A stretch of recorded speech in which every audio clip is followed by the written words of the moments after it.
I just finished Skypiea and it did not go how I expected. Hello and welcome to Matt Reads Manga, a channel where I'm reading and watching One Piece for the first time. And going into One Piece, the arc and story that I was most excited for, knowing nothing about it, was Skypiea. And now that I've finished it, I think I know where some of your guys' comments are coming from, because a lot of you said you didn't like this one, I should skip it, I should just check out One Piece. But at the end of the day, I sort of feel like it's just okay. It's not terrible. It's not particularly great. There are some good moments, but at the end of the day, I don't know that it necessarily deserves all of the hate and criticism that it gets, because there are some pretty cool moments. And at the end of the day, it left me asking more questions, which is always the sign of a good story, like exactly how powerful is Luffy? What was Goldie Roger doing in Skypiea? We have those poneglyphs to look forward to. And then of course, now there's this new form of power called mantra, and it's pretty freaking cool. Going into Skypiea, it was the arc that I was most excited for. I thought it was going to be sky pirates, airships, bringing me back to the days of Final Fantasy IX, Xenoblade Chronicles 2, Skies of Arcadia. I just heard the name Skypiea and was thinking sky pirates, and that's what came to mind, but that's not necessarily the route that it went. In fact, it actually went in an entirely different route. It's actually just normal pirates, and the clouds kind of serve as the ocean. It ended up working out okay. And for something that seemed like it was going to push the story in one direction, or at least I thought, it actually ended up going in another one. It turns out Skypiea went much more into the heaven and gods route, mystical lands in the sky with the lost city of gold. And now that I've finished it, I liked it overall. That's not to say that it's my favorite arc, but I still don't get the hate that this arc gets. At worst, I feel like it's just okay, and at best, I feel like it pushed the story into some serious new levels, especially when it comes to strength and progression of our character. It teased us with much more to come, as the grand plot is associated with Luffy and the One Piece and Gold Roger, especially now with that new form of power, mantra. Looking online in the comments that you guys left me on TikTok and YouTube, I see the criticism of this arc being that it's just sort of long. And that's certainly valid, not only because of the anime side with the filler, but also the pace itself is a little slow in both the manga and the anime in this arc. Now, last time we left, the Straw Hats had begun flying up the knockup stream towards Skypiea, and now find themselves on an ocean of clouds, or they find themselves on clouds that work the same way as oceans. They didn't spend a ton of time explaining this, but it was kind of funny just to see Usopp dive in, and then we see Luffy bouncing on the clouds. This arc also had some great comedy, which we'll get to when we get to the final fight. The Straw Hats are immediately attacked and saved by arguably the coolest character of this entire arc, a Sky Knight named Gonfall. And this is where any ideas I had of like steampunk airships went out the window, as we immediately came into the idea of gods and heaven, and overall I liked the direction that it went.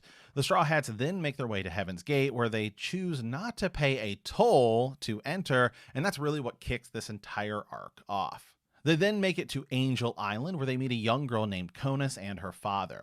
They explain to them how the Sky Islands work, show them their waiver, which is basically a speed bike or I guess a jet ski. Either way, Nami takes off on it and stumbles upon the Forbidden Land, controlled by the god Enel, or Eneru. I'll probably be saying Eneru, that's how they pronounced it in the dub. That seems to be sort of the English way of saying it, but I do also know that it is called Enel, so... Meanwhile, the Straw Hats are accosted by the White Berets, who serve as the police officers of Skypiea, and they begin fining them for everything. I think my buddy Jimmy over at Dudes Talking Manga said it best, where he sort of described it as a overdraft fee from your bank. Well, once you overdraft, you didn't have any money to pay in the first place, so then it just keeps piling and piling up, and there's really nothing you can do. I mean, they're fining them for everything. However, soon we realize that the Sky Islands aren't exactly as they seem.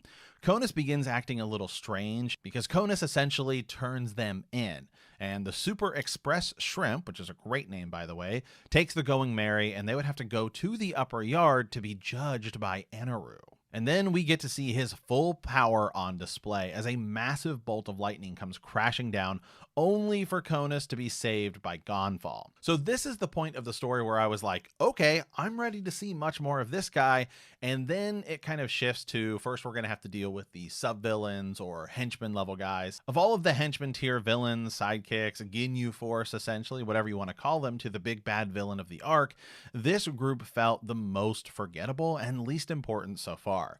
Some of that comes down to just not feeling like they pushed the Straw Hats as far as villains did in the past, and Eneru seems so much more powerful compared to the rest of the group that you kind of forget about them given his power level. The other Straw Hats, Nico, Robin, Zoro, and Nami, uncover a massive detail about Skypiea and Upper Yard. It's actually the long-lost city of gold from the tale of Nolan the Liar, which is where the story, for me, began to come back and drive me towards wanting to finish.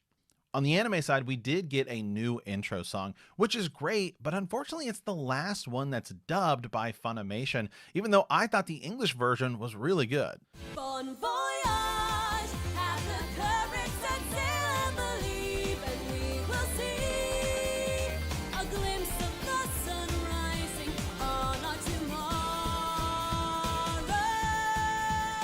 Luffy's battle with Eneru was downright awesome. Even if Luffy's resistance to lightning was sort of a comedic relief moment, seeing Eneru just completely shocked was absolutely hilarious. It wasn't as iconically cool as Crocodile stabbing Luffy, but I think it's also a pretty iconic moment from what I've gathered on the internet.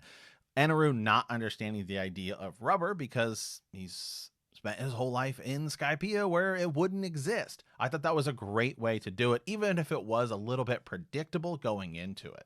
Now, when Luffy and Eneru start fighting and Eneru understands where Luffy's attacks are coming from, it did kind of remind me of Dragon Ball a little bit, as Luffy had to begin attacking him, not focusing on it, but using instinct, perhaps ultra instinct.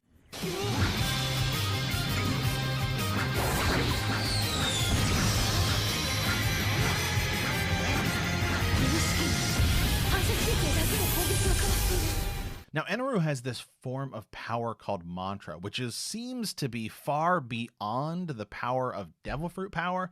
So I'm very interested to see how this is going to be handled going forward. Do other people have mantra? Is that something that's specific to Skypiea? Are we going to see more gods as we continue on? Is he actually a god, or is this mantra power makes him so powerful that the people of Skypiea believe he is a god? It also raises the question, just how much havoc could Eneru cause on the Grand Line? I mean, we were just told that Whitebeard is the most powerful person, the most powerful pirate that anybody knows about, and we've yet to see him do anything, but I mean, Eneru seems like he's pretty powerful too, and of course, obviously, Luffy beats him, so it's going to be interesting to see as we continue forward. The power scaling in this is just getting bigger and bigger by each arc. I mean, it's crazy to think just how far we've come from Luffy establishing himself as a pirate with his first bounty to taking down a warlord of the sea. He's now taken down a god.